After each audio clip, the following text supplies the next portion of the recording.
Hello বন্ধুরা, সবাই কেমন আছো? আজকে দেখো আমি মুখটা ক্লিন করব। তো এখানে নিয়েছি ক্লিনজিং মিল্ক। তো আয়ুরের হার্বালস ক্লিনজিং মিল্ক, এই দেখো তুলোর মধ্যে আমি নিয়েছি। এই আজকে কিন্তু কোনো রকম আমি ফেস ওয়াশ দিয়ে মুখ ধুইনি। আজকে এই ক্লিনজিং মিল্ক দিয়েই আমি মুখটা পরিষ্কার করে নেব। তো এই যে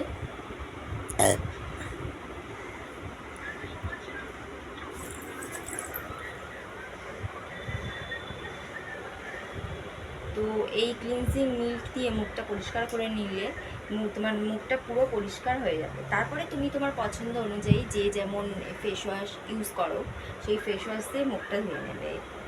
এটা হয় অ্যাকচুয়ালি মানে হয়তো তুমি রান্না করে উঠলে কিংবা তুমি বাইরে থেকে এলে সানস্ক্রিন দিয়েছো, সেক্ষেত্রে তুমি এই ক্লিনজিং মিল্ক দিয়ে তুমি মুখটা পুরো পরিষ্কার করে নিলে।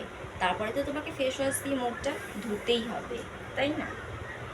তো বলো যে আমার এই ভিডিওসটা তোমাদের কাছে কেমন লাগলো। যদি ভালো লেগে থাকে তাহলে কিন্তু আমার চ্যানেলকে লাইক করবে, কমেন্টস করবে, শেয়ার করবে আর সাবস্ক্রাইব করবে।